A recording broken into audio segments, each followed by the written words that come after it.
Hello, Nicky here. In this clip, I'm going to introduce you to one of the brand new features in Excel 2013, Quick Analysis. It's got several options, but here we're going to look at conditional formatting. And the good news is, even those of you brand new to Excel will be able to use this. So here I've got some information I've typed into my spreadsheet. And as soon as I select more than one cell, it's going to show me this little Quick Analysis option down here. Now if you don't need it, just carry on working and it will disappear. To show you what it does, I'm going to start by selecting my list of totals.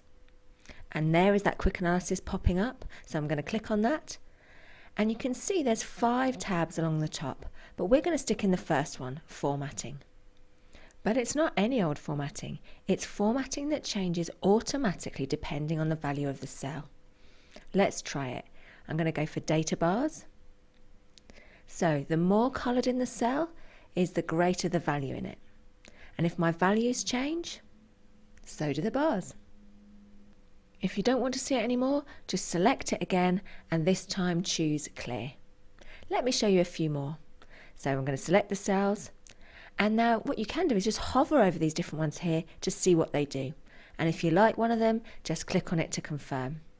I'm going to go for icon sets. Now don't worry about all these hashes here, that just means the column's not wide enough. If I double click up here, we'll fix that. So now we can see the lowest numbers have got those little red arrows, the highest is the green arrows, and the in-between numbers are coming up in amber. What I love though is that Excel is so clever it even changes the Quick Analysis options depending on the values in the cell. So here it recognises that these are dates and I can pick last month or last week.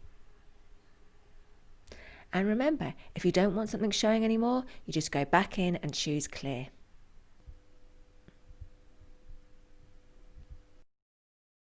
So could this easy tool help you to analyse some of your information? Look out for the icon and give it a try.